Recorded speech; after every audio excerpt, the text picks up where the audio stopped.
السلام علیکم ورحمۃ اللہ وبرکاتہ۔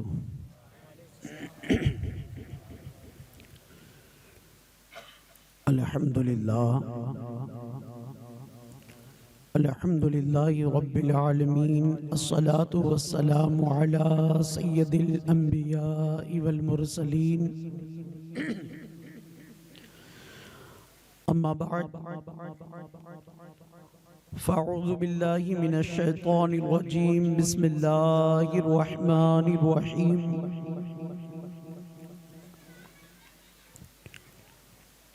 وما خلقت الجن والانس الا ليعبدون،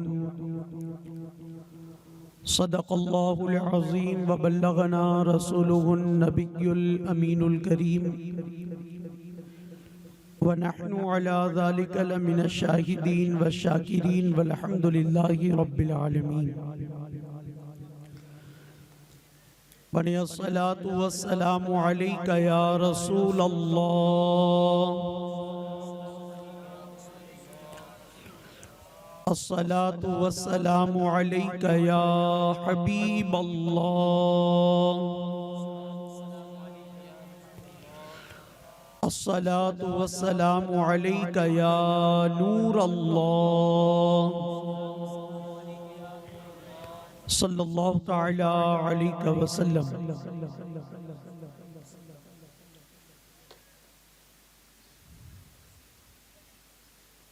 پیارے آقا صلی اللہ تعالی علیہ وسلم کے پیارے دیوانوں،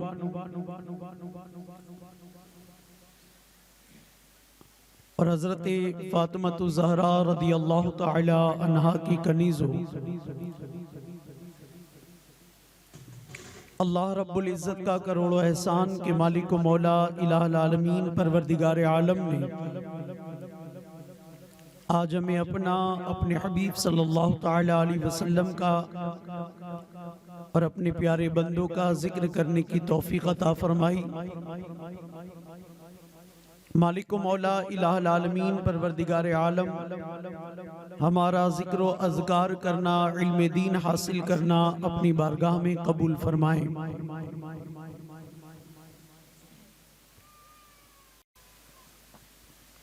فقط خاک ہوں میں، محمد صلی اللہ تعالی علیہ وسلم سے نسبت ہے میری، یہی ایک رشتہ ہے جو میری اوقات بدل دیتا ہے۔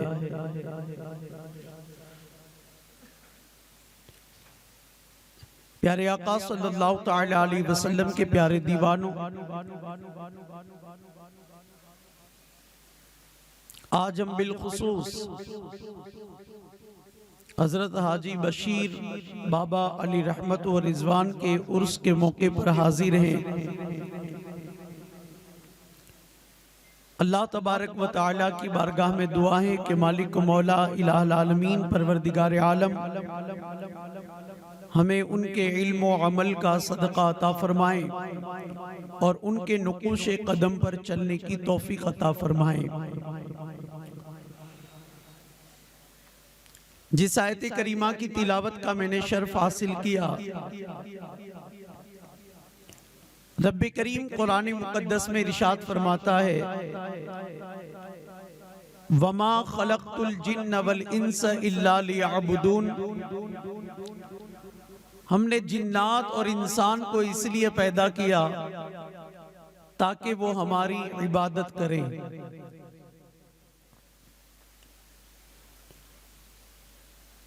اللہ تبارک و تعالیٰ کی عبادت انسان کو بڑا بناتی ہے۔ آپ قرآن مقدس اٹھا کر کے دیکھیں تو کوئی بھی انسان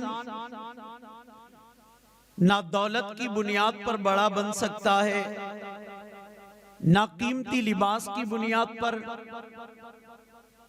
نہ بڑے بڑے محل نما گھروں کی بنیاد پر، نہ بڑی گاڑیوں کی بنیاد پر، بلکہ رب کریم کے نزدیک سب سے بڑا وہی ہے جو رب کی زیادہ عبادت کرے اور تقوی اختیار کرے۔ آج ان اللہ والوں کا ذکر ہو رہا ہے تو اس لیے نہیں کہ ان کے پاس کوئی بڑے محل تھے کہ بظاہر وہ دنیا کے کوئی بڑے شہر کے بادشاہ تھے، یہ تو دلوں پر حکومت کرنے والے لوگ ہیں۔ ان کے پاس کوئی گاڑیاں نہیں تھی، یہ تو زمین پر چل کر کے سفر کرنے والے لوگ تھے۔ ان کے پاس کوئی بیش قیمتی چٹائیاں یا قالینیں نہیں تھی، بلکہ یہ تو ٹوٹی پھوٹی چٹائیوں پر اپنے رب کو سجدہ کرنے والے لوگ تھے۔ ان کی زندگی کا ہر لمحہ اللہ تبارک و تعالیٰ کی عبادت میں گزرا، تو دنیا نے ان سے محبت کی۔ آپ مجھے بتائیں، آج جن کا عرس منانے ہم یہاں پر حاضر ہوئے ہیں، کیا رشتہ ہے؟ بظاہر ہمارا کیا رشتہ ہے؟ کیا وہ ہمارے اہل خانہ میں سے کوئی ہے؟ کیا وہ ہمارے باپ ہیں؟ کیا وہ ہمارے دادا ہیں؟ دنیا غریب نواز کا عرس مناتی ہے، غوث پاک کا بھی عرس مناتی ہے۔ میں پوچھنا چاہتا ہوں کہ بظاہر رشتہ کون سا ہے؟ آخر ہم اپنے والد، اپنے باپ کا عرس کیوں نہیں مناتے؟ ان کی بھی تو قبریں ہوگی، ہمارے دادا کی بھی تو قبریں ہوگی، ان کا عرس کیوں نہیں منایا جاتا؟ آج اگر حالات کا جائزہ لیں تو لوگ ہر ہفتے اجمیر شریف بھی جاتے ہیں، ہر جمعرات کو بابا کی بارگاہ میں حاضری دینے والے لوگ ہیں، مگر کبھی ان کو پکڑ کر کے پوچھو کہ اپنی باپ کی قبر پر آپ کب گئے؟ اپنے دادا کی قبر پر آپ کیوں گئے؟ حالانکہ ظاہری طور پر دیکھا جائے تو انہوں نے ہمیں کیا دیا، جبکہ ان کے مقابل ایک باپ نے ہمیں مکان دیا، کوئی دندہ دیا، کوئی دولت دی، وراثت میں کوئی پراپرٹی دی، مگر اے مسلمانوں یاد رکھو۔ دیکھیں حضور والا تشریف آئے ہیں، کھڑے ہوئے استقبال کریں۔ نعرہ تکبیر، نعرہ رسالت، نعرہ حیدری، نعرہ حیدری، شہزادہ غوث اعظم، علماء اہل سنت۔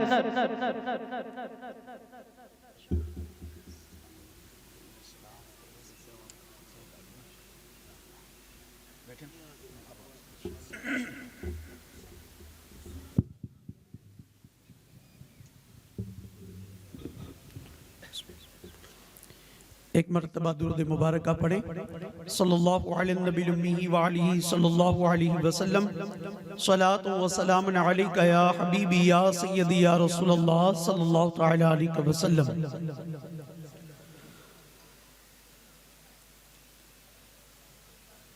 ماشاءاللہ سادات کرام اور علماء کرام کی آمد ہوئی، آپ ان کے چہرے کی بھی زیارت کریں اور اپنی نیکیوں میں اضافہ فرمائیں۔ اللہ تبارک و تعالی ان کے فیوز و برکات سے ہمیں مالا مال فرمائیں اور ان کے قدموں کی خاک کا مولا ہمیں صدقہ عطا فرمائیں۔ پیارے آقا صلی اللہ تعالی علیہ وسلم کے پیارے دیوانوں، تو میں یہ عرض کر رہا تھا کہ بظاہر اگر دیکھا جائے، بظاہر تو ان اللہ والوں نے ہمیں کوئی مال نہیں دیا، کوئی دولت نہیں دی، کوئی محل یا کوئی عالی شان گاڑیاں نہیں دی، پھر بھی ہم ان کا عرس مناتے ہیں۔ اور وہ لوگ جنہوں نے ہمیں وراثت میں بہت کچھ دیا، ہم کبھی کبھار ان کی قبروں پر شب برات آتی ہے، شب قدر آتی ہے، بڑے دن آتے ہیں تو حاضری دیتے ہیں۔ گویا دنیا وفا اسی سے کرتی ہے جو اللہ اور اس کے رسول صلی اللہ علیہ وسلم کا وفادار ہے۔ وہاں پر یہ نہیں دیکھا جاتا کہ یہ اپنا ہے کہ غیر ہے، ان سے خون کے رشتے ہیں یا نہیں ہیں، بلکہ محبت اسی کی دل میں بسائی جاتی ہے جس کے دل میں سب سے زیادہ محبت رسول ہو۔ تو ان اللہ والوں نے اپنی زندگی کو عشق رسول میں فنا کر دیا، اللہ کی یاد میں فنا کر دیا۔ آپ تاریخ اٹھا کر کے دیکھیں، ان کی زندگی کا ہر لمحہ اللہ کی یاد میں گزرا، محبت رسول میں گزرا، اور یہی وجہ ہے کہ انہوں نے لوگوں کو مال کی طرف نہیں، دنیا کی طرف نہیں، رسول اور خدا کی طرف بلایا، اور آج دنیا انہیں یاد کرتی ہے۔ تو جو اللہ اور اس کے رسول صلی اللہ تعالی علیہ وسلم کی طرف بلائے نا، دنیا اسے یاد کرتی ہے، ان کے عرس منائے جاتے ہیں۔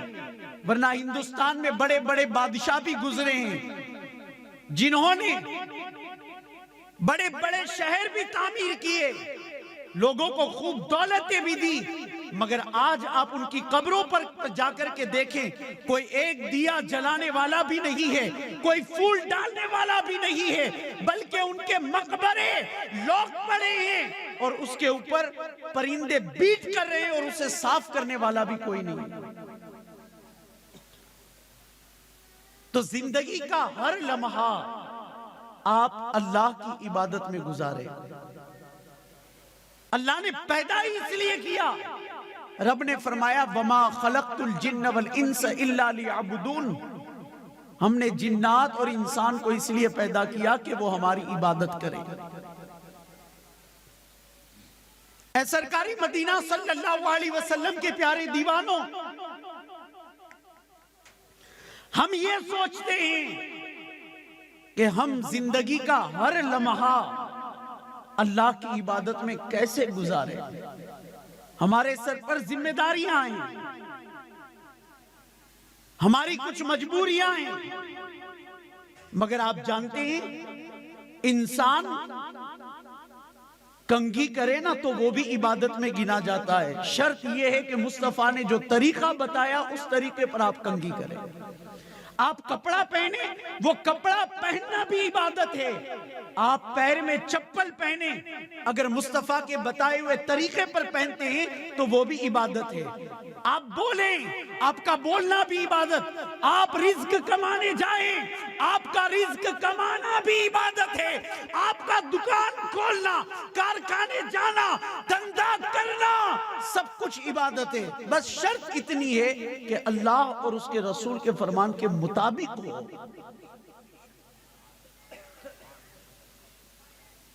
باپو نے مجھے بڑا اچھا موضوع عنایت فرمایا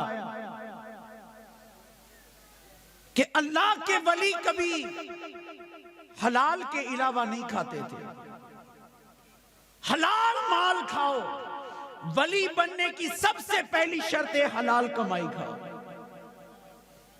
اللہ کے رسول صلی اللہ علیہ وسلم نے ارشاد فرمایا، آپ پر نماز فرض ہے، آپ پر زکوٰۃ فرض ہے، آپ پر حج فرض ہے۔ اسی طریقے سے ان فرائض کے ساتھ ایک فرض یہ ہے کہ آپ حلال کمائی کھاؤ۔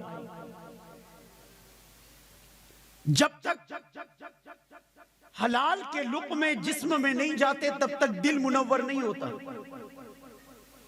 حضور غوث پاک رضی اللہ تعالیٰ عنہ فرماتے ہیں کسی انسان میں اتنی طاقت نہیں ہے کہ وہ اللہ کی نافرمانی کر سکے۔ اللہ کی نافرمانی سے مراد کیا ہے؟ نماز چھوڑنے کی ہمت ہم میں نہیں ہے، شراب پینے کی ہمت ہم میں نہیں ہے، جوا کھیلنے کی ہمت ہم میں نہیں ہے، گناہ کرنے کی طاقت ہمارے اندر نہیں ہے۔ یا غوث، پھر یہ انسان نماز بڑی بے باکی کے ساتھ چھوڑتے ہیں، جوا کھیلتے ہیں، شراب پیتے ہیں، کھلے عام گناہ کرتے ہیں، اس کی وجہ کیا ہے؟ تو میرے غوث پاک فرماتے ہیں جب حرام کے لقمے پیٹ میں جاتے ہیں تو اس سے ایک فاسد ناپاک خون بنتا ہے، ایک وہ شیطانی قوت والا خون جو انسان کی رگوں میں دوڑتا ہے، تب جا کر کے انسان کو یہ ہمت ہوتی ہے کہ وہ اللہ کی نافرمانی کرے۔ تو سب سے پہلے ہم اپنے رزق کا جائزہ لیں کہ ہمارا رزق تو حلال ہے نا، ہمارا رزق تو پاکیزہ ہے نا۔ یا ایھا الناس کولو، رب نے فرمایا اے لوگوں کھاؤ، مگر کیا کھاؤ؟ مما فی الارض حلالا طیبا، جو کچھ زمین میں حلال ہے اور حلال کے ساتھ طیب ہے، پاک ہے، صاف ہے۔ آپ سمجھیں، طیب کا ذکر آیا، پاک اور صاف۔ ہر چیز پاک اور صاف نہیں ہوتی، حلال تو ہوتی ہے۔ گیہوں کسی کی دکان سے چرا کر کے لایا، شریعت کی نظر میں گیہوں حلال ہے، مگر چرا کر کے لایا اس لیے پاک نہیں ہے، اسے کھانا جائز نہیں ہے۔ گوشت حلال طریقے پر جانور ذبح کیا ہوا ہے، اس کا گوشت حلال ہے، مگر اگر قیمت دیے بغیر لایا، چوری کر کے لایا، تو اب وہ طیب نہیں ہے۔ اور قرآن میں رب نے حکم دیا کولو حلالا طیبا، جو حلال بھی ہو اور پاکیزہ بھی ہو وہ کھاؤ۔ اس کا فائدہ کیا ہوگا؟ حضرت سعد ابن ابی وقاص رضی اللہ تعالیٰ عنہ آقا دو جہاں صلی اللہ علیہ وسلم کی بارگاہ میں عرض کرتے ہیں، جو آج کل ہماری فریاد ہے نا، کبھی آپ حدیث اٹھائیں، کبھی آپ قرآن کو پڑھیں، آپ کے ہر پرابلم کا سولیوشن قرآن اور حدیث میں موجود ہے۔ آج ہم فریاد کرتے ہیں نا، ہماری دعائیں قبول نہیں ہوتی، آج ہم پر مصیبتوں کے انبار ہیں، آج ہم قرض کے بوجھ تلے دبے ہیں، الگ الگ فریادیں۔ حضرت سعد ابن ابی وقاص رضی اللہ تعالیٰ عنہ آقا دو جہاں صلی اللہ علیہ وسلم کی بارگاہ میں حاضر ہوئے، عرض کرتے ہیں یا رسول اللہ صلی اللہ علیہ وسلم دعا فرمائیں کہ میں مستجاب الدعوات بن جاؤں۔ آقا آپ دعا فرمائیں کہ میں مستجاب الدعوات بن جاؤں، مطلب کہ جیسے ہی میں دعا کروں میری ساری دعائیں اللہ تعالیٰ قبول کرے، آپ ایسی دعا فرما دیجئے۔ آقا نے ارشاد فرمایا اے سعد، اگر مستجاب الدعوات بننا چاہتا ہے نا تو حلال کھا، مستجاب الدعوات بن جائے گا۔ پیٹ میں حلال ہوگا، اور اس کے بعد جب تم رب کی بارگاہ میں ہاتھ اٹھاؤ گے نا تو اللہ تمہاری دعائیں سنے گا۔ اور آپ قرآن اٹھا کر کے دیکھیں، آپ حدیث اٹھا کر کے دیکھیں، رب کریم نے ارشاد فرمایا وَلَا تَتَّبِعُوا خُطُوَاتِ الشَّيْطَانِ، حلال اور طیب کھاؤ اور شیطان کے نقش قدم پر نہ چلو، مطلب کہ حرام کے لقمے پیٹ میں نہ ڈالو۔ کیوں؟ میرے آقا ارشاد فرماتے ہیں اگر کوئی شخص حرام کے لقمے پیٹ میں ڈالنے کے بعد حرم میں جائے، کعبے کے سامنے جائے، اور مفہوم عرض کر رہا ہوں، الفاظ نہیں، غلاف کعبہ پکڑ کر کے بھی دعا کرے تب بھی اس کی دعا قبول نہ ہو۔ حضرت موسیٰ علیہ السلام کہتے ہیں میں نے ایک شخص کو دیکھا،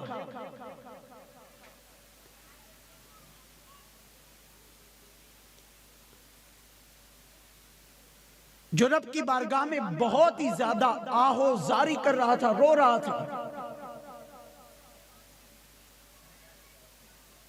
مجھے اس پر رحم آیا۔ اب آپ اللہ کے کلیم میں اللہ سے باتیں فرماتے ہیں، کلام فرماتے ہیں، تو حضرت موسیٰ علیہ السلام نے اللہ کی بارگاہ میں عرض کیا مالک یہ اتنی آہو زاری کر رہا ہے، اس کی دعا سن لے، اس کی فریاد کو سن لے۔ رب کریم نے ارشاد فرمایا اے موسیٰ یہ آنسوؤں کے دریا بہا دے اور ہاتھ دعا کے لیے اتنے بلند کرے کہ آسمان تک پہنچ جائیں، تب بھی میں اس کی دعا کو قبول نہ کروں گا، تب بھی میں اس کی دعا کو قبول نہ کروں گا۔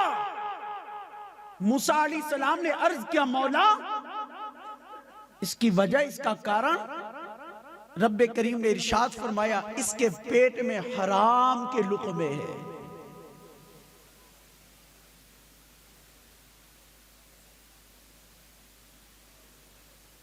کتنے لوگ یہ سوچتے ہیں کہ ہم تو حلال کھاتے ہیں پھر بھی ہماری دعائیں قبول کیوں نہیں ہوتی؟ نہیں بندے، ہماری سوچ میں وہ حلال ہے، مگر کبھی کسی عالم سے مشورہ کرو کہ کیا یہ میری روزی حلال ہے یا نہیں؟ آپ رزق کے لیے پریشان ہیں، رزق کمانے کے لیے ہم کیا کرتے ہیں؟ نمازیں بھی چھوڑ دیتے ہیں۔ کسی عالم سے پوچھا کہ نماز چھوڑ کر کے جو ہم نے رزق کمایا، کیا وہ رزق حلال ہے یا نہیں؟ اور حلال ہے تو طیب ہے یا نہیں؟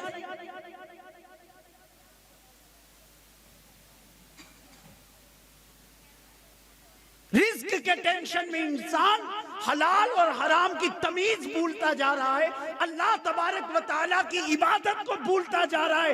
ارے بندے، اللہ نے جب تجھے پیدا کیا تو تیرے دنیا میں آنے سے پہلے ماں کے سینے میں دودھ عطا کر کے تیرے رزق کا انتظام کر دیا۔ بچہ جب 120 دن کا ماں کے پیٹ میں ہوتا ہے نا، تبھی اللہ کی طرف سے ایک فرشتہ بھیج دیا جاتا ہے اور اس بندے کا رزق لکھ دیا جاتا ہے کہ اس کو اس کی زندگی میں کتنا رزق دینا ہے۔ اب بندہ چاہے الٹی سیدھی کتنی بھی گلاٹیاں مار لے، کتنے چکر کاٹ لے، در بدر گھوم لے، اس کے نصیب میں جتنا رزق ہے وہ اتنا ہی ملے گا، اور اسی وقت ملے گا جب اللہ نے اس کے لیے مقرر فرمایا ہے کہ جب یہ 10 سال کا ہوگا تو اتنا رزق میں ملے گا، 20 سال کا ہوگا تو اتنا ملے گا، 40 سال کا ہوگا تو اتنا ملے گا۔ کوئی وقت سے پہلے نہ دولت مند بن سکا ہے نہ بن سکے گا۔ تو اے بندہ خدا، ذرا حدیث اٹھا کر کے دیکھ، بزرگان دین کے اقوال اٹھا کر کے دیکھ، اس کو پڑھ۔ بندے، جیسے تجھے تیری موت تلاش کرتی ہے، اس طریقے سے تیرا رزق بھی تجھے تلاش کرتا ہے۔ تو رزق کی تلاش میں اور رزق تیری تلاش میں ہے، تو رزق کے لیے کیوں ٹینشن لیتا ہے؟ اللہ نے تیرے دنیا میں آنے سے پہلے ہی تیرا رزق لکھ دیا ہے کہ تجھے کب، کتنا اور کہاں سے ملے گا۔ اور جب اللہ نے لکھ دیا ہے تو ہم ٹینشن کیوں لیں؟ آپ کارخانے میں جاتے ہوں گے، آپ کسی کمپنی میں جاتے ہوں گے، کسی دکان پہ جاتے ہوں گے، آپ نے دیکھا ہوگا کہ کارخانے میں مزدور رکھے جاتے ہیں، نوکر رکھے جاتے ہیں، نوکری پہ لوگ رکھے جاتے ہیں، دیکھا ہے نا؟ آپ کی ہر مہینے کی ایک تنخواہ ہوتی ہے، 10,000 12,000 20,000 50,000۔ آپ کمپنی میں گئے اور کمپنی کے مالک نے بیل بجائی، آپ کو آفس میں بلا لیا، 2 گھنٹہ بٹھایا۔ اب کام ہو کہ نہ ہو، آپ کو اس سے کیا پرابلم؟ آپ کو پگار سے مطلب نا۔ 2 گھنٹہ آپ کو بٹھا لیا، آپ نے کوئی کام نہیں کیا، مگر جیسے ہی روزانہ 2 گھنٹے بٹھائے، مہینہ ہوگا، آپ کی 20,000 تنخواہ تو وہ مالک دے دے گا۔ اب مالک کام کرائے چاہے بٹھائے، آپ کا کوئی نقصان نہیں ہے، آپ پگار سے مطلب رکھو۔ اے بندہ خدا، اللہ نے یہ دنیا میں تمہیں بھیجا تو ایک رولز قائم کیا کہ میرے بندے، اتنا ٹائم تجھے کام کرنا ہے، اتنا ٹائم تجھے سونا ہے، اور جب میری طرف سے الارم بجایا جائے نا، حی علی الصلاۃ کا، حی علی الفلاح کا، تب سکون سے آ کے میری بارگاہ میں بیٹھ۔ تیری تنخواہ نہیں کٹے گی، تیرا رزق نہیں کٹے گا۔ بندے، اللہ کی مرضی پر جینا سیکھ لے، غنی ہو جائے گا، پیسے والا ہو جائے گا۔ جب اللہ نے رزق لکھ دیا ہے تو نمازیں چھوڑ کر کے رزق کمانے کا مطلب کیا؟ آپ نماز چھوڑ کر کے رزق کماؤ گے تب بھی اتنا ہی ملے گا جتنا اللہ نے لکھا ہے، اور نماز پڑھ کر کے کماؤ گے تب بھی اتنا ہی ملے گا جتنا اللہ نے لکھا ہے۔ مگر نماز چھوڑنے میں پرابلم کیا ہوگا معلوم ہے آپ کو؟ پریشانی کیا ہوگی معلوم ہے آپ کو؟ تکلیفیں کیا ہوگی معلوم ہے آپ کو؟ اگر کوئی کمپنی کا مالک آپ کو بلائے اور آپ سیٹ کے پاس نہ جائیں، وہ آپ کو دوسری بار بلائیں، آپ پھر بھی نہیں گئے، تیسری بار بلایا پھر بھی نہیں گئے، چوتھی بار بلایا تب بھی نہیں گئے، اب معاملہ کیا ہوگا؟ سیٹ آپ کو کمپنی میں رکھے گا؟ کیا کرے گا؟ کارخانے سے نکال دے گا نا، اور جب کارخانے سے نکال دے گا تو پریشانیاں بڑھے گی، پھر تو ٹینشن آئے گا، گھر سے بھی پریشر بڑھے گا۔ معاملہ بس یہی ہے، جس رب کا کھا رہے ہو، جس رب کی بچھائی ہوئی زمین پر رہتے ہو، جس رب کے آسمان کی چھت کے نیچے زندگی بسر کرتے ہو، وہ رب جب بلاتا ہے بندہ جاتا نہیں ہے۔ ایک بار بلایا نہیں گیا، ظہر میں پھر بلایا بندہ نہیں گیا، عصر میں پھر بلایا بندہ جانے کے لیے تیار نہیں۔ مالک بلا رہا ہے، بندہ نہیں جا رہا ہے، مگر اللہ اتنا کریم ہے کہ رزق نہیں روکتا، پھر بھی تنخواہ پوری دیتا ہے، روزی پوری دیتا ہے، پیسہ پورا دیتا ہے، مگر جب بلاتا ہے جاتے نہیں ہو تو رب سے بگڑ جاتی ہے۔ مسئلہ کیا ہوتا ہے؟ باپو گھرے کو کہ روزی باندھی دی دیجئے، تعویذ تو کری دیو نے، باپو کو رزق نہیں اوپر جادو تو نہیں کری دیدو نے، تعویذ بنا بھی دیو نے۔ بندے رزق کو کوئی نہیں روک سکتا، رزق کو کوئی باندھ نہیں سکتا۔ میرے رب نے جتنا تیرے نصیب کا رزق لکھا ہے نا وہ پہنچتا ہے، مگر گھر پہ جو رزق میں برکت نہیں ہے وہ اس لیے کہ جب تجھے مالک بلاتا ہے تو جاتا نہیں۔ گھر پہ اگر سکون نہیں ہے تو اس وجہ سے کہ جب میرا رب تجھے بلاتا ہے تو اس کی بارگاہ میں سجدے کرتا نہیں۔ تو دولت سے چین و سکون نہیں ملتا۔ الا بذکر اللہ تطمئن القلوب، اللہ کے ذکر سے دلوں کو چین ملتا ہے، اللہ کے ذکر سے دلوں کو سکون ملتا ہے۔ تو بندے پہلے اپنی روزی پر نظر کر۔ آپ نہیں سنتے ہیں غوث پاک رضی اللہ تعالیٰ عنہ کے والد کا واقعہ، حضرت ابو صالح زنگی دوست کا واقعہ؟ ہم تو آج کل بازار میں جاتے ہیں نا تو پوری بازار گھومنے میں سارے فروٹ کھا کر کے آ جاتے ہیں۔ دراکس والا انگور والا کھڑا ہوگا نا، ایک دو دانے چکھیں گے، بھائی سو بھاؤ، پھر بولیں گے کہ نتھی جو تو مونگی چھے۔ آپ تو نکل گئے، دراکس والے سے پوچھے بغیر آپ نے جو منہ میں ڈالے کیا وہ آپ کے لیے حلال تھے؟ اور آپ لے لیتے تو شاید وہ معاف بھی کر دیتا۔ آپ نے کھایا اور اس کو پوچھا بھی نہیں اور لیا بھی نہیں، اب وہ بولے گا کھا کھا کر کے چلا گیا۔ مٹھائیوں کی دکان پر کیا ہوتا ہے؟ اگر وہ خوشی سے کھلائے تو الگ بات ہے، مگر ہم اپنے ہاتھ سے اگر مانڈوی ریکڑی میں بری ہے اس کو بھی فول کر کے ایک دانے منہ میں ڈالے پھر بھاؤ پوچھتے، بندے تو نے اجازت لی؟ تو نے پوچھا؟ تو کبھی کبھی نادانی میں بھی ہمارے پیٹ میں جو ہے نا حرام کے لقمے چلے جاتے ہیں، اور یہی لقموں سے فاسد خون پیدا ہوتا ہے، اور یہی فاسد خون جب ہماری رگوں میں پھیلتا ہے نا تو اس سے گناہ کرنے کی طاقت آتی ہے، نماز چھوڑنے کی طاقت آتی ہے، زنا کرنے کی طاقت آتی ہے، حرام کھانے کی طاقت آتی ہے، لوگوں کے اوپر ظلم کرنے کی طاقت آتی ہے۔ بندے خدا اگر یہ حلال رزق پیٹ میں جاتا ہوتا تو یہ سب کچھ نہ ہوتا۔ شیطان کا تجھ پر کنٹرول ہی نہیں چلتا، مگر مسئلہ یہی ہے کہ فاسد خون کہیں نہ کہیں جا کر کے جسم میں پیدا ہو رہا ہے۔ اور آپ کو یہ بھی بتا دوں، وقت کی قلت کی بنیاد پر میں اس موضوع کو مکمل نہ کر سکوں گا، انشاءاللہ پھر کبھی زندگی رہی تو عرض کروں گا۔ آپ کو یہ بھی بتا دوں، آپ نے نمازیں چھوڑی ہوگی، توبہ کریں گے، اللہ توفیق دے تو اللہ تعالیٰ معاف فرما دے گا۔ آپ نے روزے چھوڑے، اللہ تعالیٰ کی بارگاہ میں آپ توبہ کریں، اللہ معاف فرما دے گا۔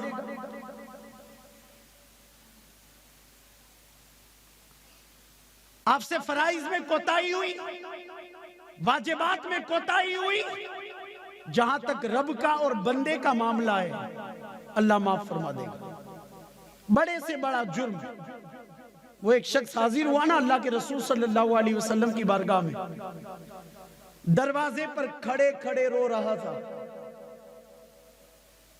حضرت عمر رضی اللہ تعالیٰ عنہ وہاں سے داخل ہوئے، اس شخص کو روتا ہوا دیکھا تو آپ کی آنکھوں سے آنسو نکل گئے، اور روتے روتے اللہ کے رسول صلی اللہ علیہ وسلم کی بارگاہ میں حاضر ہوئے۔ آقا دو جہاں صلی اللہ علیہ وسلم نے ارشاد فرمایا، عمر تیری آنکھ میں آنسو ہے، روتا کیوں ہے؟ عرض کی، میرے آقا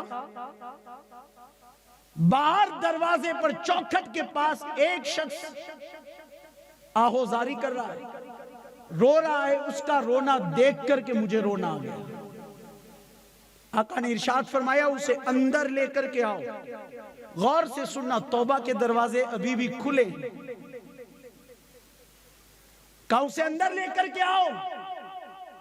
آقا دو جہاں صلی اللہ علیہ وسلم نے اس شخص کا رونا دیکھا، اس کی ہچکیاں بندھی ہوئی تھی۔ آقا نے ارشاد فرمایا، اے بندے خدا روتا کیوں ہے؟ کہا آقا میں نے بہت بڑا گناہ کر لیا، بہت بڑا گناہ کر لیا، وہ گناہ کا خیال مجھے رلاتا ہے۔ آقا دو جہاں صلی اللہ علیہ وسلم نے ارشاد فرمایا، کیا تیرا گناہ آسمان سے بڑا ہے، زمین سے بڑا ہے؟ اس نے عرض کیا، ہاں آقا میرا گناہ زمین و آسمان سے بڑا ہے۔ آقا نے ارشاد فرمایا، کیا تیرا گناہ عرش سے بڑا ہے؟ اس نے عرض کیا، ہاں آقا میرا گناہ عرش سے بھی بڑا ہے۔ میرے آقا نے ارشاد فرمایا، کیا تیرا گناہ کرسی سے بڑا ہے؟ اس نے عرض کیا، ہاں آقا میرا گناہ کرسی سے بھی بڑا ہے۔ آقا دو جہاں صلی اللہ علیہ وسلم نے ارشاد فرمایا، اے بندے بتا تو صحیح، کیا تیرا گناہ اللہ کی رحمت سے بھی بڑا ہے؟ اس نے عرض کیا، وہ خاموش رہا۔ آقا نے ارشاد فرمایا، جب تیرا گناہ اللہ کی رحمت سے بڑا نہیں ہے تو لا تقنطوا من رحمت اللہ، اللہ کی رحمت سے نا امید نہ ہو، اپنا گناہ بیان کر، اللہ تیرے گناہ کو معاف فرمائے۔ اس نے گناہ بیان کیا۔ ایسا گناہ کرنے کی جرات تو ہم کر نہیں سکتے، اللہ حفاظت فرمائے۔ اس نے کہا، آقا انصار مدینہ میں سے ایک کی لڑکی فوت ہو گئی، میں کفن چور ہوں، کفن چوری کرتا ہوں۔ جب میں کفن چرانے کے لیے گیا نا تو میرے نفس نے مجھے بہکایا، اور میں نے اس انصار کی مردہ لڑکی کے ساتھ بدکاری کی۔ آقا مجھ سے خطا ہو گئی، مجھ سے غلطی ہو گئی۔ جیسے ہی میں بدکاری سے فارغ ہوا، وہ لڑکی کھڑی ہوئی، اور کھڑی ہو کر کے اس نے مجھے کہا کہ اے بے غیرت، تجھے اتنی بھی حیا نہ آئی کہ مجھے مردوں کی صف میں ناپاک کر دیا، مجھے اللہ کی بارگاہ میں ناپاک کر دیا۔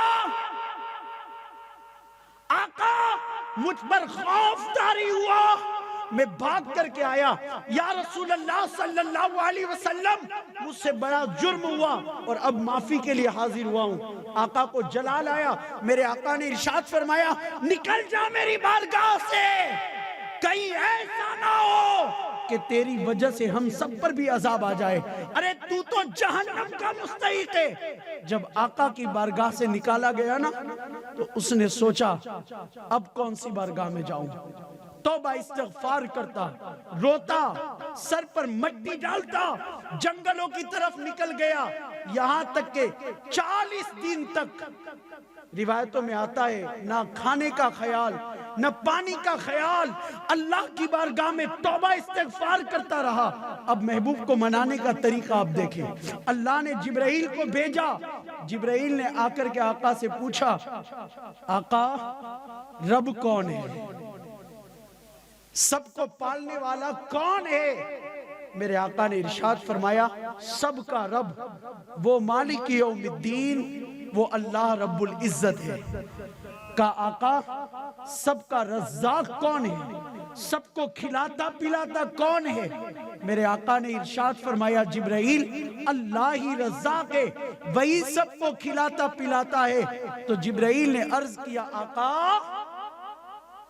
فلانا بندہ جس نے ایسا جرم کیا اللہ نے اپنے کرم سے اسے معاف فرما دیا، اب آپ بھی اس سے راضی ہو جائیں اور اسے معاف فرما دیں۔ تو اللہ بڑا کریم ہے، ایسا نہیں ہے کہ آپ کے گناہ معاف نہیں ہوں گے، آپ کے جرم معاف نہیں ہوں گے۔ آج تک گناہ ہو گئے ہیں تو توبہ کے دروازے کھلے ہیں۔ میرے نبی ارشاد فرماتے ہیں جنت کے 8 دروازے ہیں، سب بند ہوتے ہیں اور کھلتے ہیں مگر توبہ کا دروازہ کبھی بند نہیں ہوتا۔ اب بھی توبہ کر، رات میں توبہ کر یا دن میں توبہ کر، ہر وقت توبہ کا دروازہ کھلا ہے۔ جس گھڑی، جس سیکنڈ میں، جس منٹ میں، جس گھنٹے میں بندے تو توبہ کرے گا اللہ تیری توبہ کو قبول فرما لے گا۔ مگر ایک بات غور سے سن لے، اگر بندے کا حق مارا ہے تو اللہ اسے معاف نہیں کرتا۔ اور رزق حلال میں اکثر یہ ہوتا ہے کہ بندہ جھوٹ بول کر کے جب کماتا ہے نا تو وہ رزق حرام ہو جاتا ہے۔ اب سامنے والے کا اس نے حق مارا، الگ الگ طریقے کا جھوٹ، کبھی وزن کرنے میں کمی بیشی، کم تول دیا، کبھی چیٹنگ کر لیا، کبھی دھوکہ دیا، کبھی خراب مال دیا، تو یہ اس نے بندے کے حق مارے۔ اور جب تک بندے کا حق بندہ معاف نہیں کرتا نا اللہ تبارک و تعالی بھی ان حقوق کو معاف نہیں فرماتا۔ اسی لیے کہا جاتا ہے نا حج کرنے والے کے سارے گناہ معاف ہو جاتے ہیں، شہید کے سارے گناہ معاف ہو جاتے ہیں مگر قرض معاف نہیں ہوتا۔ بے نمازی تھا اللہ اپنے کرم سے معاف فرما دے گا، مگر آپ نے اگر کسی بندے سے ادھار پیسہ لیا ہے یا کسی بندے کے گھر سے دھوکے سے پیسہ لیا ہے تو یہ آپ کو واپس کرنا پڑے گا، اللہ بھی اسے معاف نہیں کرتا۔ آپ حضرت فضیل بن عیاض کی زندگی کو پڑھیں، کون تھے حضرت فضیل بن عیاض؟ ڈاکو تھے، ڈاکہ زنی کرتے تھے، لوگوں کا مال لوٹتے تھے اور وہی لوٹا ہوا حرام کا مال کھاتے تھے۔ ایک قافلے کو لوٹا تو اس میں ایک بندے نے دیکھا کہ کوئی اللہ والا مصلی بچھا کر کے نماز ادا کر رہا ہے۔ اب ڈاکو لوٹنے میں مصروف تھے، اس نے اپنا پیسہ لیا اور وہ مصلی والے بابا کے پاس جا کر کے کہا کہ حضور آپ میری امانت کو سنبھالے، میں تھوڑی دیر کے بعد لے کے چلا جاؤں گا۔ حضرت فضیل بن عیاض نے اس کے وہ پیسے رکھے۔ جب ڈاکوؤں نے سارا مال لوٹ لیا نا تو وہ مال، لوٹا ہوا مال اپنے سردار کے پاس جمع کیا، اور سردار کون؟ وہی مصلی پر بیٹھا ہوا بابا جس کو قافلے کے ایک شخص نے بڑا امین اللہ والا سمجھا تھا۔ اب وہ شخص وہاں سے گزرا مگر اس کی ہمت نہیں ہوئی کہ میں اپنا پیسہ واپس لوں، کیونکہ اس نے اللہ والا سمجھ کر کے دیا تھا اور یہ تو ڈاکوؤں کا سردار نکلا۔ مگر حضرت فضیل بن عیاض نے اسے بلایا اور کہا اے بندے خدا ادھر آ، کیا بات ہے تو آ کر کے خالی ہاتھ جا رہا ہے؟ کہا اپنا پیسہ لینے آیا تھا۔ کہا لے تیرا پیسہ لے جا۔ تو ڈاکوؤں نے کہا کہ سردار آپ اس کا پیسہ واپس کریں؟ تو حضرت فضیل بن عیاض نے کہا اس نے میرے بارے میں اچھا گمان کیا تو میں نے اس کے گمان کی لاج رکھ لی، اب اللہ میرے گمان کی لاج رکھ لے۔ دوسرا قافلہ آیا تو ایک بندے نے پوچھا اے ڈاکوؤ تمہارا سردار کون ہے؟ بلاؤ اسے، میں اس سے بات کروں، میں اسے سمجھاؤں، اسے نصیحت کروں۔ تو ڈاکوؤں نے کہا کہ ہمارا سردار ندی کے کنارے نماز پڑھ رہا ہوگا۔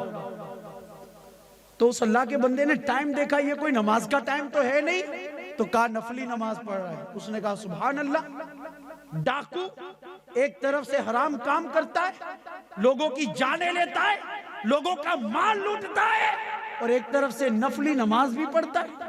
تو کہا کہ کھانے کے ٹائم تو حاضر ہوگا نا؟ تو کہا نہیں، وہ کھانا کھانے بھی نہیں آئے گا۔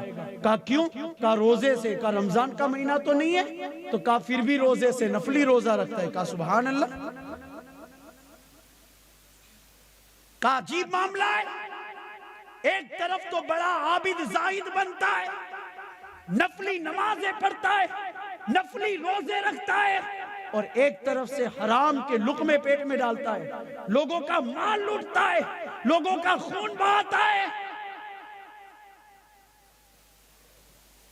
تو حضرت فضیل بن عیاض کے کانوں میں جب یہ آواز گئی تو کہا بندے کیا تو نے نہیں سنا کہ رب نے فرمایا کہ اگر گناہ کرتے ہو تو ساتھ میں نیکیاں بھی کرو، اس لیے کہ میں بخشنے والا مہربان ہوں، میری نظر تمہاری اچھائیوں پر گئی تو میں تمہیں معاف بھی کر دوں گا۔ تیسرا قافلہ آیا تو ایک بندہ قرآن مقدس کی تلاوت کر رہا تھا۔ اسی لیے میں کہتا ہوں، اکثر کہتا ہوں، اے بندے خدا قرآن کو صرف گھر کی زینت مت بنا، قرآن کو صرف ایصال ثواب کی کتاب نہ بنا، کبھی قرآن کو اٹھا کر کے پڑھنے کے ساتھ اسے سمجھنے کی کوشش کر، اللہ کا کرم ہوا تو تو بھی ولی بن جائے گا، تیری بھی زندگی بدل جائے گی، تیرے بھی حالات بدل جائیں گے۔ اب دیکھ ڈاکو ہے، حرام کھاتا ہے، قتل و غارت گیری کرتا ہے، مگر جب قرآن کی آواز کانوں میں گئی نا کہ کیا اب بھی وہ وقت نہیں آیا کہ ایمان والوں کے دل اللہ کے خوف سے لرزیں، اللہ کے خوف سے دروجیں۔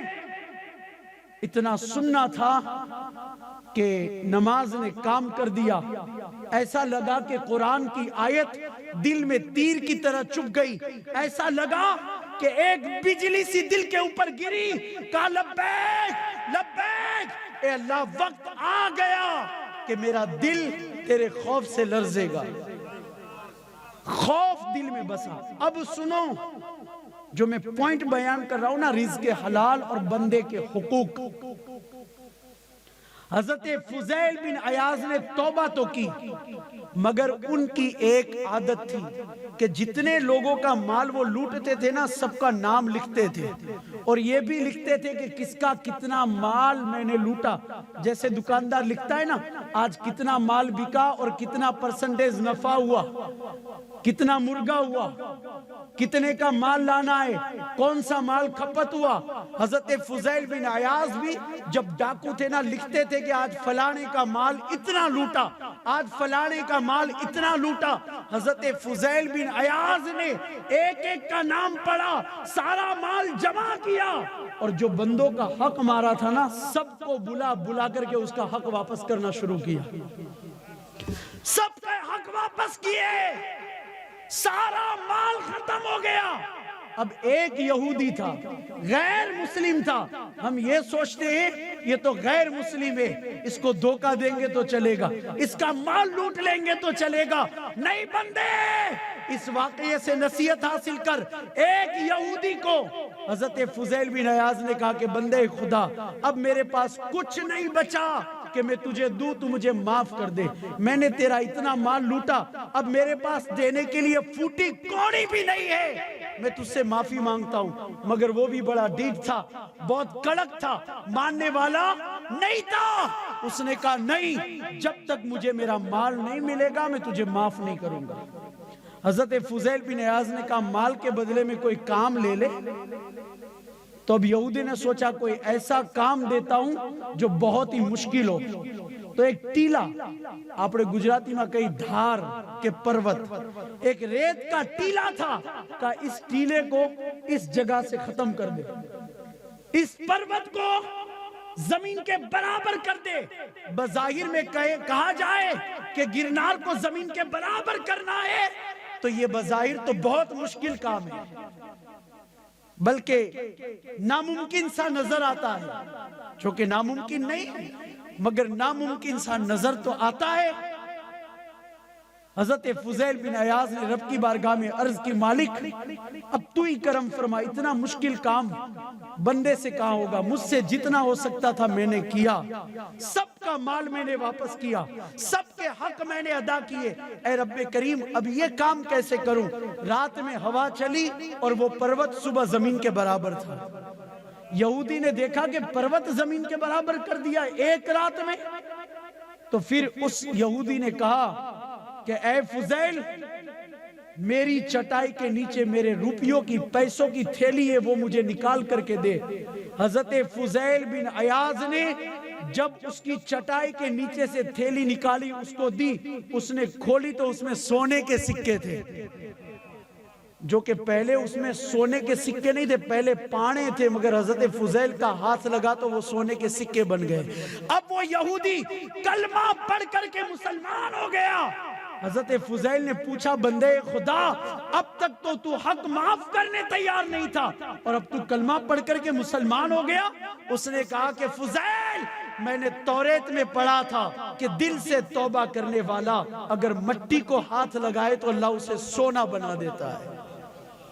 تو بندے خدا, جب تک بندوں کے حقوق ادا نہ ہو جائے نا, تب تک آپ مستجاب الدعوات نہیں بن سکتے. آپ کے ہاتھ آسمان تک پہنچ جائے, آپ کی دعائیں قبول نہیں ہوگی. اسی لیے میں یہ عرض کر رہا تھا کہ آپ حضرت ابو صالح زنگی دوست غوث پاک رضی اللہ تعالیٰ عنہ کے والد گرامی کی زندگی کا جائزہ لیں. بھوکے ہیں, بھوک کی شدت ہے, اور بھوک کی شدت میں حرام بھی حلال ہو جاتا ہے جان بچانے کے لیے. علماء کرام بیٹھے, اگر جان جانے کا خطرہ ہو تو سور کا گوشت حرام ہے, مگر جان بچانے کے جتنا کھانا وہ بھی حلال ہو جاتا ہے. شراب حرام ہے مگر پانی نہیں مل رہا, کچھ حلال مشروب نہیں مل رہا ہے, اور خطرہ ہے کہ جان چلی جائے گی, تو شراب بھی جان بچانے کے لیے پینا جائز ہو جاتا ہے. یہاں کچھ ایسا ہی مسئلہ تھا.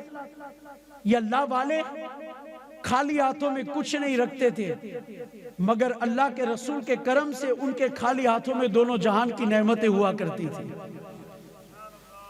اتنا کچھ اللہ نے ان کو عطا کیا تھا. بلکہ میں تو یہ کہتا ہوں کہ صرف ان کو ہی نہیں, ان کے صدقے میں سب کو اللہ اتنا عطا کرتا ہے کہ مانگنے والا جولی پھیلا پھیلا کر تھک جاتا ہے, مگر وہ عطا کرتے کرتے نہیں تھکتے. دیکھ لو نا میرے خواجہ کا دربار, لاکھوں لوگ جاتے ہیں, جولیاں بھر بھر کے آ جاتے ہیں, مانگنے والے کے دل کو تسکین مل جاتی ہے کہ اب بس, مگر میرے خواجہ کا کرم اتنا عام ہے کہ بٹتا ہی چلا جاتا ہے. تو حضرت ابو صالح زنگی دوست بھوکے تھے, دن بھر روزہ تھا, بلکہ کئی دنوں کا فاقہ بھی تھا. دریا کے کنارے گئے. واقعہ آپ نے سنا ہوگا, اسے شارٹ کٹ عرض کر رہا ہوں. سیب ایک تیرتا ہوا ندی میں آیا, دریا میں آیا, آپ نے ہاتھ میں لیا اور روایتوں میں آتا ہے کہ آدھا کھایا, مگر جیسے ہی آدھا کھایا نا تو پاک اور شفاف دل نے آواز دی, ابو صالح آج تک کبھی بغیر اجازت کسی کا مال نہیں کھایا, اور آج بھوک کی شدت اتنی بڑھ گئی کہ آج تو نے دریا میں تیرتا ہوا مال مالک کی اجازت کے بغیر کھا لیا. نہ جانے کس کا مال ہوگا, کہاں سے آیا ہوگا, کیا تو نے اجازت لی؟ یہ احساس دل میں ہوا. تو جب تک دل منور ہوتے ہیں نا, انسان کو حرام لقمے اگر پیٹ میں چلے جائے نا تو اس کا احساس بھی ہوتا ہے. ورنہ اگر عادت پڑ جائے نا تو یہ عادت انسان کے جسم کے پورے خون کو اتنا فاسد کر دیتی ہے کہ پھر نسلوں میں بھی وہ خون آتا ہے. اور حرام کا کھلا کھلا کر کے ہم جو بچے پیدا کرتے ہیں نا, پھر ان بچوں سے یہ امید رکھتے ہیں کہ ہمارے بچے اللہ کے ولی بنے, ہمارے بچے باپ کے ہاتھ چومے, ماں کے قدم چومے, ہمارے بچے ہمارے پیر دبائے. مسلمانوں, کہیں نہ کہیں ہمارے فاسد خون کا نتیجہ یہ ہوتا ہے کہ بچے ایسے پیدا ہوتے ہیں کہ بوڑھے باپ کو گھر سے نکالتے ہیں, بوڑھے باپ کو مارتے ہیں, غصہ دکھاتے ہیں, اولڈ ہاؤس میں بھیج دیتے ہیں, ودھا آشرم میں بھیج دیتے ہیں. تو کہیں نہ کہیں یہ رزق کے اندر ناجائز یا حرام کی کمائی کا نتیجہ بھی ہو سکتا ہے. اس لیے رزق کے معاملے میں آپ محتاط ہو جائیں. اللہ نے اسی لیے بڑی سختی کے ساتھ فرمایا وَابْتَغُوا مِن فَضْلِ اللَّهِ, اللہ کے فضل میں سے تلاش کرو.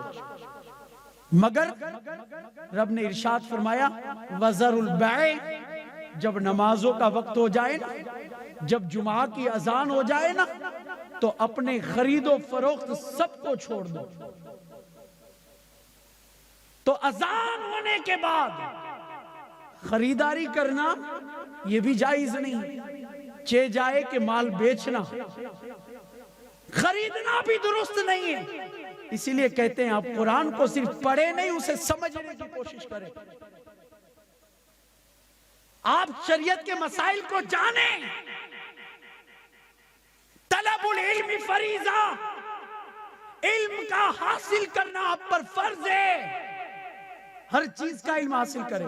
حضرت شاہ عبدالحق محدث دہلوی علیہ رحمہ فرماتے ہیں بچہ جیسے ہی 7 سال کا ہو, سب سے پہلے اس پر نماز فرض ہوتی ہے. آپ آقا کی حدیث کے مطابق اسے ٹریننگ دیں, نماز سکھائے. 10 سال کا ہو جائے تو اسے مسجد کا پابند بنائیں. جب بالغ ہو جائے تو اسے مار کر کے مسجد لے کر کے آئے. ہر موقع پر نکاح سے پہلے نکاح کے مسائل کو جان لیں. اب تھوڑی سی بات آئی ہے تو عرض کر دوں. آج کل ہم نکاح کرتے ہیں تو یہ بھی تکلیفیں ہوتی ہے کہ فلانے کا اتنے دن میں طلاق ہو گیا, فلانے کی جدائی ہو گئی. میٹر کیا ہے, مسئلہ کیا ہے, آپ جانتے ہیں. آپ جب بائک چلانا سیکھتے نا, گاڑی چلانا, تو آپ کو گورنمنٹ کی طرف سے ایک لائسنس دیا جاتا ہے کہ ہاں بھائی یہ ڈرائیور ہے, گاڑی چلا سکتا ہے. اور اس کا بھی 5, 7, 10 ہزار روپیہ لیا جاتا ہے. اور یہاں تو نفتہ کا سرٹیفکیٹ مولانا کو 500 پکڑا کر کے لے لیا جاتا ہے. اور اس پہ نکاح کا سرٹیفکیٹ اتنا آسان ہو گیا ہے. دیکھیں, اگر کوئی ٹیچر بنتا ہے, شکشک بنتا ہے نا, تو اس کی بھی پریکشا ہوتی ہے, پھر فائنل سرٹیفکیٹ دیا جاتا ہے, اس کی ٹریننگ مکمل ہوتی ہے. ڈاکٹر بنتا ہے نا تو 2 سال تک وہ ٹریننگ دیتا ہے, ڈاکٹری کی پڑھائی کے بعد بھی. اور اس کے بعد جب فائنل ایگزام دیا جاتا ہے تب اسے سرٹیفکیٹ دیا جاتا ہے. ایسے انجینئر پہلے اسے الگ الگ کمپنیوں میں جاب کرنی پڑتی ہے. پریکٹیکل جب اسے آ جاتا ہے اس کی پریکشا دی جاتی ہے, اس کے بعد سرٹیفکیٹ دیا جاتا ہے. مگر ہمارے وہاں نکاح کا مسئلہ یہ ہے کہ نہ دولہے کو پوچھا جاتا ہے نہ دلہن کو کہ بھائی نکاح کب فرض ہے, کب سنت ہے, کب واجب ہے, اور کن کن باتوں سے نکاح ٹوٹ جاتا ہے, کن باتوں سے باقی رہ جاتا ہے. نکاح کے مسائل کیا ہیں, طلاق کے مسائل کیا ہیں, ہم سے تو کوئی پریکشا نہیں لی جاتی اور ڈائریکٹ ہم کو سرٹیفکیٹ پکڑا دیا جاتا ہے. نتیجہ یہ ہوتا ہے کہ گاڑی چلانا آتا نہیں ہے تو ظاہر سی بات ہے کہیں نہ کہیں جا کر کے گاڑی تو ٹھک جائے گی, ایکسیڈنٹ تو ہونا ہی ہے. ایسے ہی نکاح میں میاں بیوی کے حقوق پتہ نہیں ہے, طلاق کے مسائل پتہ نہیں ہے. ہم بکنے میں بک دیتے, نکل تیری ماں کے گھر, طلاق ہو جاتی ہے. بندے کبھی کبھی اگر نیت ایسی ہو تو جا میں تجھے پسند نہیں کرتا، میرے گھر میں قدم نہیں رکھنا. ایسے الفاظ. انما الاعمال بالنیات، اگر نیت ایسی ہوتی ہے کہ یہ عورت چاہیے نہیں تو طلاق واقع ہو جاتی ہے. ایسے سینکڑوں الفاظ ہیں کہ جن سے طلاق واقع ہو جاتی ہے، مگر نیت پر ڈیپینڈ ہوتا ہے. اور بندے کو یہ پتہ ہی نہیں ہے کہ کون سے الفاظ بولنے سے طلاق واقع ہو جاتی ہے. بندہ بول دیتا ہے، اب نکاح ٹوٹ جاتا ہے، پتہ ہی نہیں چلتا، پھر جھگڑے ہوتے ہیں اور پھر اسٹیئرنگ جو ہے نا ہاتھ سے کنٹرول کے باہر ہو جاتا ہے اور زندگی کی گاڑی کہیں نہ کہیں جا کر ٹکرا جاتی ہے اور پھر دونوں الگ کر دیے جاتے ہیں. ہونا تو یہ چاہیے کہ ہم خود اتنا شوق پیدا کریں کہ نکاح کرنے سے پہلے میاں بیوی کے حقوق کو جان لیں. انشاءاللہ حقوق پتہ ہوں گے نا. سرکار کی زندگی کو آپ پڑھیں گے نا کہ اپنی ازواج کے ساتھ کیسے رہتے تھے.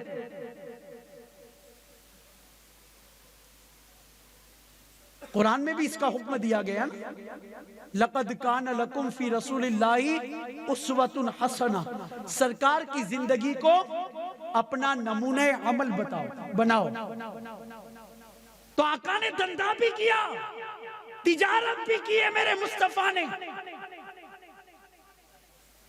حلال رزق کمانے کے طریقے بھی آقا نے بتائے. آپ پڑھے تو صحیح حدیث. میرے آقا نے فرمایا اللہ تبارک و تعالیٰ نے مال کمانے کے 10 حصے مقرر فرمائے، اس میں سے 9 حصے مال کمانے کے اللہ نے تجارت میں رکھے. تو آپ کو کون سا دھندا کرنا چاہیے جس سے رزق حلال حاصل ہو؟ یہ بھی حدیث میں موجود اور اس کی بڑی برکتیں ہیں. صحابہ کرام رضوان اللہ تعالی علیہم اجمعین بیٹھے ہوئے تھے مسجد نبوی کے قریب. آقا بھی جلوہ فرمائیں. اتنے میں ایک شخص نکلا اور بازار میں سے گزرتا ہوا ایک دکان میں جا کر کے گھس گیا. تو صحابہ نے کہا کہ کتنا اچھا ہوتا کہ یہ شخص دکان میں جانے کی بجائے مسجد میں اللہ کی عبادت کرنے آتا.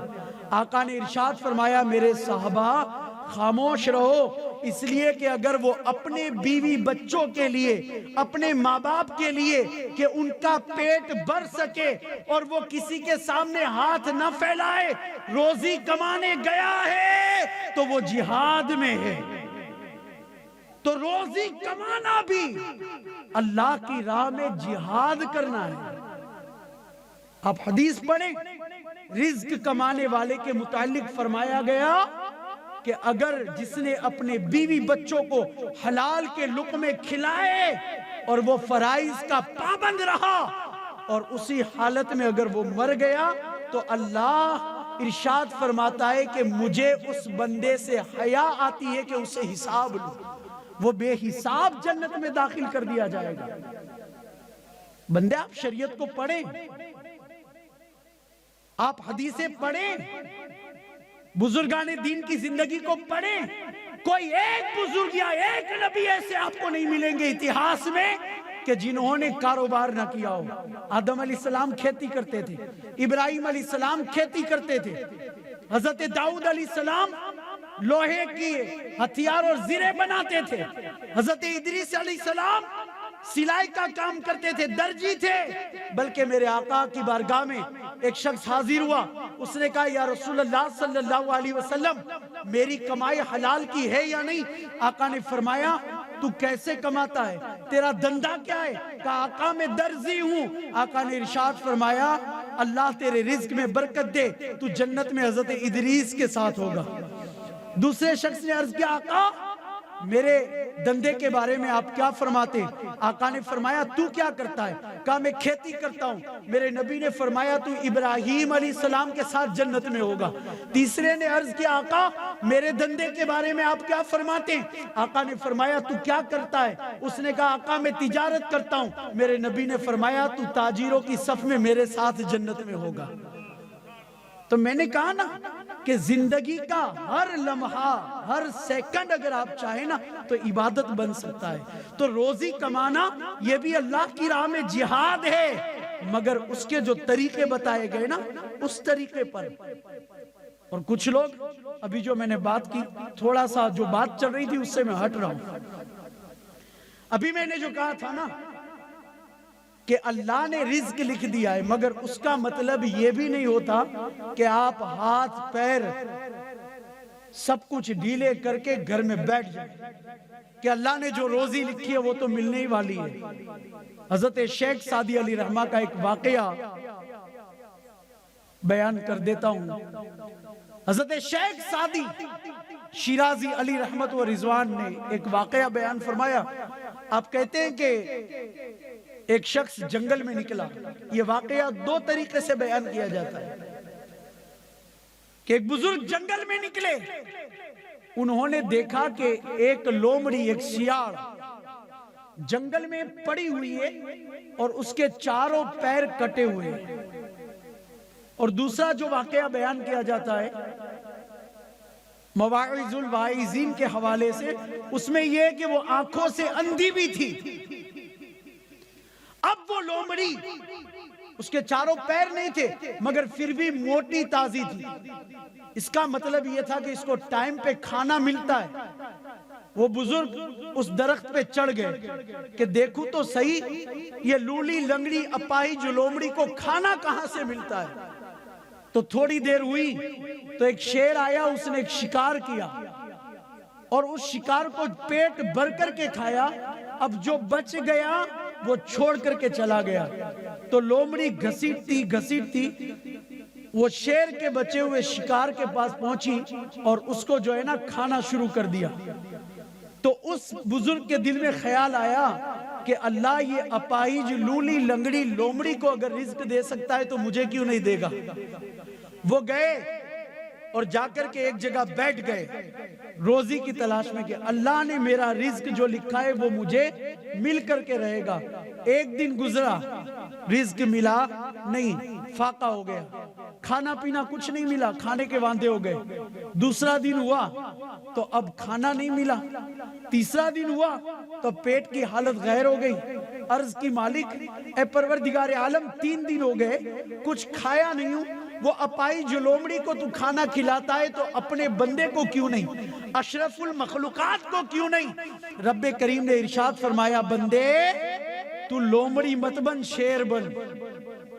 تو لومڑی مت بن، شیر بن جو خود بھی کھاتا ہے اور دوسروں کو بھی کھلاتا ہے۔ میں نے تجھے ہاتھ پیر دیے، جا محنت کر، رزق کو تلاش کر، میں ضرور تجھے تیرا رزق دوں گا۔ اور دوسرا واقعہ جو بیان کیا جاتا ہے نا وہ اس طریقے پر ہے کہ وہ بزرگ وہاں پر پہنچے تو انہوں نے کہا دیکھتا ہوں یہ لومڑی کو کھانا کیسے ملتا ہے۔ جب کھانے کا وقت ہوا تو زمین پھٹی، اس میں سے دودھ اور شہد کا پیالہ نکلا، مگر لومڑی اندھی تھی، اپائش تھی، وہ کھا نہیں سکتی تھی۔ تو سامنے والے پہاڑ پہ سے ایک سفید پوش بزرگ جن کے چہرے سے نور ٹپکتا تھا اترے، انہوں نے وہ دونوں پیالے لومڑی کے منہ کے پاس کیے اور شیار نے وہ دودھ بھی پیا اور شہد بھی پیا۔ تو ان کے دل میں خیال آیا کہ جو رب اس جنگل میں ایک اپاہج لومڑی کو رزق دے رہا ہے وہ میرا رب مجھے بھی ضرور رزق دے گا۔ اب وہ چلے گئے، کئی دن کے فاقے ہوئے، یہاں تک کہ موت کے قریب آ گئے مگر انہیں کچھ نہیں ملا۔ عرض کیا اے مالک، اے پروردگار عالم، اے الہ العالمین، میں تو تیرا بندہ ہوں، تو جانوروں کو کھانا دیتا ہے تو اشرف المخلوقات کو کیوں نہیں؟ تو رب کریم کی طرف سے حاطف غیبی نے آواز دی اے بندے، میں نے تیرے جسم میں طاقت عطا کی ہے، میں نے تیرا رزق لکھا ہے مگر تلاش تجھے کرنا ہے، جا محنت کر، میں تجھے تیرا رزق عطا کروں گا، خود بھی کھا اور دوسروں کو بھی کھلا۔ تو بندے رزق تو تلاش کرنا پڑے گا، اللہ نے لکھا ہے مگر بیٹھے بٹھائے نہیں آئے گا، تجھے تلاش تو کرنا ہی پڑے گا، محنت تو کرنی پڑے گی، مگر جب مالک بلائے نا، الارام بجے نا اذان کی صورت میں، حی علی الصلاۃ، تب دوڑ کر کے آ جا۔ مالک بٹھا رہا ہے نا، بیٹھ جا۔ بندے اپنی مرضی سے دنیا میں آیا نہیں ہے، اپنی مرضی سے جانا نہیں ہے، تو اپنی مرضی کی زندگی کیوں گزارتا ہے؟ جس کی مرضی سے آیا ہے، جس کی مرضی سے جانا ہے، اسی کی مرضی سے اگر یہ زندگی گزرے نا تو یہ زندگی میں سکھ ہوگا۔ تو پیارے آقا صلی اللہ علیہ وسلم کے پیارے دیوانوں، عرض یہ کر رہا تھا کہ ہر چیز کا علم سیکھو۔ تو بھی حلال رزق اگر کمانا ہے نا تو اس کا بھی علم ہے، اس کی بھی کچھ شرطیں، اس میں بھی کچھ فرائض ہے، کچھ واجبات ہے، کچھ سنتیں، کچھ نوافل ہیں، اسے آپ پڑھیں۔ حضرت عمر رضی اللہ تعالیٰ عنہ جو ہے نا، درہ لے کر کے، ڈنڈا لے کر کے بازار میں نکلتے تھے اور حجام کو بھی نہیں چھوڑتے تھے، حجام کو بھی مار مار کر کے بھگاتے تھے اور کہتے تھے پہلے بال کاٹنے کا طریقہ کیا ہے وہ سیکھ کر کے آپ بعد میں بال کاٹنا۔ آج حجام سوچتا ہے میں بہت بڑی محنت کرتا ہوں، مگر کسی عالم سے جا کر کے پوچھے کہ داڑھی مونڈ کر کے میں جو کمائی کماتا ہوں وہ حلال ہے کہ نہیں، وہ کمائی حلال ہے کہ نہیں۔ میں جو یہ دنیا کے ایکٹر جسے العیاذ باللہ دنیا ہیرو کا نام دیتی ہے، ارے ہیرو تو علی اکبر تھے، ہیرو تو حضرت قاسم تھے، ہیرو تو حضرت زین العابدین ہیں، یہ تو ایکٹر ہیں، نوٹنکی باز لوگ ہیں۔ ان کی اسٹائل پہ میں بال کاٹتا ہوں، کیا یہ حدیث کی روح سے صحیح ہے؟ یہاں ٹکلا، یہاں پر یہ ڈیزائن، یہاں پر ایسے کٹ مارا۔ پہلے زمانے میں جو گدھوں کے اوپر لوگ ڈیزائن بناتے تھے، آج کل کے لوگ اتنے اسمارٹ ہو گئے کہ جانوروں کی اسٹائل میں اپنے بال بھی کٹانے۔ تو حجام کو بھی مارتے تھے، جا پہلے طریقہ سیکھ کر کے آگے کیسا بال کاٹنا چاہیے اور کیسا نہیں کاٹنا چاہیے۔ تو بال کاٹنے کے بھی کمائی یہ نہ سوچ لے کہ حلال ہے۔ اب دکان چلانا ہے بھائی، اس میں چاول بھی بیچنا ہے، گیہوں بھی بیچنا ہے، تو کیسا گیہوں بیچنا جائز ہے، کس پرمان میں، کس بھاؤ میں، شریعت نے اس کے کچھ قانون بتائے۔ یہاں تک کہ ایک کسان یہ سوچتا ہے کہ میں کھیتی باڑی کرتا ہوں نا تو میری محنت کی کھرے پرسیے کی کمائی ہے، یہ حلال ہے، مگر بندے مغالطے میں ہے۔ پڑھ کبھی حدیث کو، اگر کوئی گیہوں اگاتا ہے اور اپنے گھر میں جمع کر کے رکھتا ہے، یہ سوچتا ہے کہ بھاؤ ودے نے تیارے ویچوانا، شریعت میں اس کے بھی قانون ہے۔ میرے آقا نے فرمایا 40 دن سے زیادہ کوئی غلہ جمع نہ کرو، ورنہ لوگ کہیں ایسا نہ ہو کہ تم گیہوں کا ڈھیر لے کر کے بیٹھے ہو، تیل کا انبار لگا کر کے بیٹھے ہو، کولڈ اسٹوریج میں ڈال دیا ہے تم نے سفرجن، جیسے ہی ماہ رمضان آتا ہے فروٹ کا بھاؤ ڈبل ہو جاتا ہے، تب کولڈ اسٹوریج میں سے سب نکل کر کے آتا ہے، سیب بھی آتے، آم بھی آتے، دارم بھی آتے، تربوز بھی آتے۔ آپ کو معلوم ہے آقا نے فرمایا 40 دن سے زیادہ کھانے پینے والی چیزیں جو غلے ہیں اس کا ذخیرہ کرنا جائز نہیں، بلکہ مولا کائنات حضرت علی رضی اللہ تعالیٰ عنہ تو ایسے مال کو آگ لگا دیتے تھے جو 40 دن سے زیادہ جمع کیا جاتا تھا۔ تو مال کب تک رکھنا چاہیے نا، اس کے بھی قانون ہے۔ تو کھیڑوت بھی یہ نہ سوچے کہ میری کمائی ایک دم پرفیکٹ ہے۔ ویپاری بڑے بڑے جس کا سیزن آتا ہے ڈنگری کا تو ڈنگری کو اسٹوریج کر کے رکھ دی، بھاؤ بیچارہ غریب ڈنگری کھانے کی سوچ بھی نہیں سکتا، 200 روپیہ کلو چلا جاتا ہے، کہاں سے غریب کھائے گا؟ تو اے مسلمانوں، خرید و فروخت، اسٹور کرنا، مال جمع کر کے اسے سیو کرنا، ہر ایک کے قانون ہے۔ تو آپ پہلے شریعت کے مسائل سیکھیں، جب آپ کے پیٹ میں حلال کے لقمے جائیں گے نا تو آپ مستجاب الدعوات بن جائیں گے۔ جب حلال کے لقمے جائیں گے نا، حضرت ابو صالح زنگی دوست علی رحمہ کے نقش قدم پر چلیں گے نا آپ، تب جا کر کے گھر میں غوث اعظم تو نہیں پیدا ہوگا مگر غلام غوث اعظم ضرور پیدا ہوگا، غریب نواز تو پیدا نہیں ہوگا۔ آپ کو یہ بھی بتاؤں، ماں جو دودھ پلاتی ہے نا شریعت میں اس کے بھی طریقے، اس کا بھی بچوں پر اثر ہوتا ہے۔ حلال رزق کھانا ہے نا تو جیسے ہی دنیا میں جنم لیا ویسے ہی اس کا رزق جاری ہو گیا۔ غریب نواز رضی اللہ تعالیٰ عنہ کی زندگی پڑھیں، لکھا تھا ماں کو خط، ماں ہندوستان کے لوگ بڑی محبت والے ہیں، میری ایک تقریر پر ہزاروں لاکھوں لوگ کلمہ پڑھ کر کے مسلمان ہو رہے ہیں۔ تو ماں نے کہا تھا بیٹا یہ تیرا کمال ہے، یہ تیرا کمال ہے۔ غریب نواز نے عرض کیا ماں پھر کس کا کمال ہے؟ کہا میرے بچے میں نے بے وضو کبھی تجھے اپنا دودھ نہیں پلایا، اس لیے اللہ نے تیری زبان میں اتنی مٹھاس اتنی تاثیر دی ہے کہ تیری زبان سے نکلنے والے جملے لوگوں کے دلوں پر جا کر کے سیدھا اثر کرتے ہیں۔ تو دودھ پلانے کے بھی کچھ طریقے ہیں۔ آج کل کے طریقے کیا ہیں؟ پہلے تو ٹی ویاں چالو ہوتی تھی، سیریلیں دیکھتی تھی، اور اب تو سیدھا موبائل لے کے بیٹھے بچہ دودھ پی رہا۔ یہ بھی کوئی طریقے؟ تو اسلام میں اگر آپ زندگی گزار رہے نا، مجھے تعجب ہوتا ہے کہ لوگوں نے اسلام کو معاف کرنا جملہ بڑا کڑوا ہے، اپنے باپ کی جاگیر سمجھ لیا ہے۔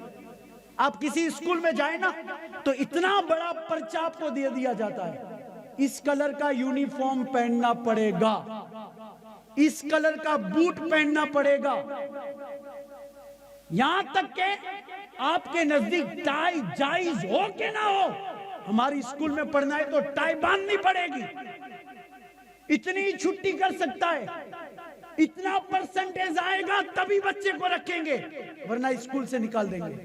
آپ جائیں پولیس کی نوکری کریں، اس میں بھی یونیفارم ہے، اس میں بھی کچھ رولز ہیں کہ اس طریقے پر آپ قائم رہو گے، یہ رولز فالو کرو گے تبھی آپ کو پولیس کی نوکری میں رکھا جائے گا ورنہ آپ کو پولیس کی نوکری سے نکال دیا جائے گا۔ آپ ملٹری میں جائیں، آپ کسی کمپنی میں جائیں، جب تک کمپنی کے رولز فالو نہیں کرتے تب تک آپ کو کمپنی میں نہیں رکھا جائے گا، اور اگر رکھ لیا گیا اور اس کے بعد آپ نے رولز فالو نہیں کیے نا تو آپ کو کمپنی سے نکال دیا جائے گا کہ بھائی آپ رولز فالو نہیں کرتے۔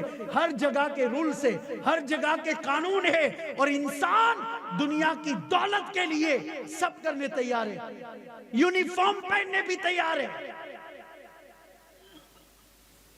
12 18 گھنٹے کام کرنے بھی تیار ہے، ایک پیر پر کھڑے رہنے کے لیے بھی تیار ہے، مگر مجھے تعجب ہوتا ہے کہ اسلام کے رولز فالو کرنے کے لیے کوئی تیار نہیں، اور اسلام میں جینے کا ایسا لگتا ہے کہ کوئی طریقہ ہی نہیں، جس کی مرضی میں آئے داڑھی رکھے، جس کی مرضی میں آئے منڈا ہے، جس کی مرضی میں آئے جیسا چاہے ویسا بال رکھے، جو چاہے لمبا رکھے، جو چاہے ٹکلا کرائے، جو چاہے آدھا کرائے، جس کی مرضی میں آئے جینس ٹی شرٹ پہنے، جس کی مرضی میں آئے پینٹ شرٹ پہنے، جس کی مرضی میں آئے کرتا اور جینس پینٹ پہنے، جس کی مرضی میں آئے فل پہنے، جس کی مرضی میں آئے ہاف پہنے۔ مذاق بنا دیا ہے ہم نے اسلام کو۔ بھئی اس میں بھی جینے کے کچھ رولز ہیں، اللہ اور اس کے رسول نے کوئی قانون بتائے ہیں۔ خدا را اگر سکون کی زندگی چاہتے ہو نا، عزت کی زندگی چاہتے ہو نا، ایسی زندگی چاہتے ہو نا کہ ممبروں پر آپ کے خطبے پڑھے جائیں، دنیا آپ کا نام غلام محمد میں لے، تو مسلمانوں اسلام کو پڑھو، اسلام کو پڑھو، اور جو قانون اللہ کے رسول صلی اللہ علیہ وسلم نے عطا فرمائے نا اس کو فالو کرو۔ جو لباس پہننے کا حکم دیا ہے وہ لباس پہنو، جو چلنے کا حکم ہے اس طریقے پر چلو، جس طریقے سے خرید و فروخت کا حکم ہے اس طریقے پر خرید و فروخت کرو، جس طریقے پر تجارت کا حکم ہے اس طریقے پر تجارت کرو، جس طریقے پر کنگھی کرنے کا حکم ہے اس طریقے پر کنگھی کرو، یہاں تک کہ جو کچھ بھی زندگی میں آپ کرنا چاہتے ہیں اللہ کے رسول کے بتائے ہوئے طریقے پر کریں، انشاءاللہ تعالی دعائیں بھی قبول ہوگی، اور پھر سے دیکھنا سارے جہان میں اگر پرچم بلند ہوگا تو انشاءاللہ ہم غلامان حسین کا ہوگا۔ ورنہ نہ سدھرو گے تو مٹ جاؤ گے اے ہندی مسلمانوں، تمہاری داستہ تک نہ رہے گی داستانوں میں۔ اللہ رب العزت کی بارگاہ میں دعا ہے، مالک و مولا الہ العالمین پروردگار عالم، کہنے سننے میں جو کچھ بھی خطا یا غلطی ہوئی ہو، مالک و مولا اپنے حبیب صلی اللہ علیہ وسلم کی نالین کے صدقے میں معاف فرما۔ الہ العالمین پروردگار عالم، میں سب کی موجودگی میں سب کو گواہ بنا کر استغفار کرتا ہوں، الہ العالمین میری خطا کو معاف فرما۔ استغفر اللہ استغفر اللہ استغفر اللہ رب من کل ذنب واتوب الیہ، حق لا الہ الا اللہ محمد رسول اللہ صلی اللہ علیہ وسلم۔ السلام علیکم ورحمۃ اللہ وبرکاتہ۔